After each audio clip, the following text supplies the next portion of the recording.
Welcome to On The Beat, everyone. I'm over here with the man, the financial guru, everyone, from Financial Concepts, Scott Ferguson. We're talking about saving for the next generation. How are you, buddy? Doing good. How are you doing? I am fantastic. You always give us great information. Now, do you believe it is a given right that parents should be saving for their kids? You know, as a parent, I can say that, as a parent, I want to save for my kids. Yeah. And I think most parents want to see their kids' future better than their own future, right? Okay. And so there's many different ways to go about it, though, but it's kind of a thin line, right? You don't want to oversave for your children and not save enough for yourself. And do without yourself. That's right. So it's a fine line of making sure that you're not doing too much one way or the other. You got to balance it out, and that's hard. Okay, so I guess I've never expected my parents to give me anything. I never expected anything when they passed away. I don't know why I feel like that, but I also have friends that feel like that. Then I have also other mates that expect everything from their parents when something goes down. Or do we put too much pressure on our parents to make sure they're leaving stuff for us for the future? That's a tough question. I don't know.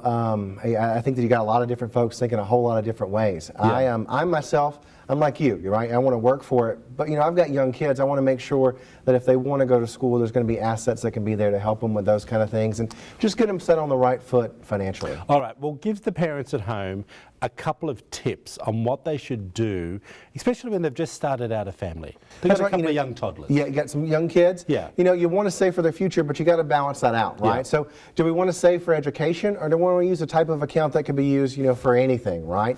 Because the education account can only be used for education. And what I always tell folks is with our children, if they're 2 or 3 years old, we don't know if they're going to go, all the way through college or if they're going to do something else. So I don't want to tie up a whole lot of assets in an education account unless I'm quite certain that those children are going to use those dollars. Is there a tax reason why we're calling it an education? An education account, right? If you put dollars into an education account and if you use it for education, any growth that happens is tax-free. Now, you don't get a deduction on it. There's no tax deduction. Wow. But if you put money into it and let it grow over time, you take it out tax-free.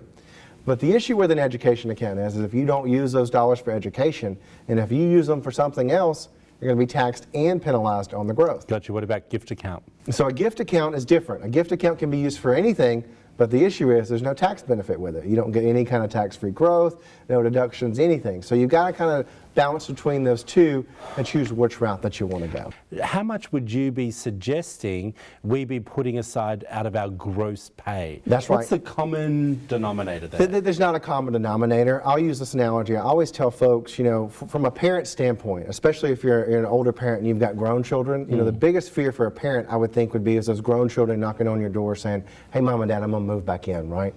Parents don't want that. So, but it can start very early. The parent can set themselves up to be in that situation where they may have to go knock on their children's door and say, "Hey, Mom and Dad are moving in with you," right? Because they may have not saved enough for themselves and they may have saved too much for their children. So you've got to balance it out. Work with your planner and make sure that your plan accounts for, am I saving enough to achieve my retirement dreams and goals? And what's left over can I be setting aside for my children to help them reach their dreams and goals? I got you. Because look, as you just said, and we want to make it clear that you said we all do want to save for our kids because we don't want them to maybe have struggled like we may have. And I get that. I get it. So let's give the young parents out there a little bit of advice. Where do they start when it comes to making sure they want to put something away? Start thinking about what it is you're wanting to help your child achieve, right? Are you wanting to help them achieve college costs, right? Because college is very expensive. Do you want to be the parent who's going to help them pay for those expenses? Or do you want to think about, I want to make sure that when my child gets out of high school or gets out of college, that they've got some sort of a nest egg to kind of get started on, right? To learn good financial footing from the get-go. Do we want to help them with a down payment on a first home or something like that? Yeah. What are we trying to help them with? Then can determine which accounts we should be using, and then we can determine how much we should be saving to help them reach those dreams. All right, if you want to find out more about Financial Concepts and this amazing man, Scott Ferguson, there it all is up on the screen. We'll be back after this short break.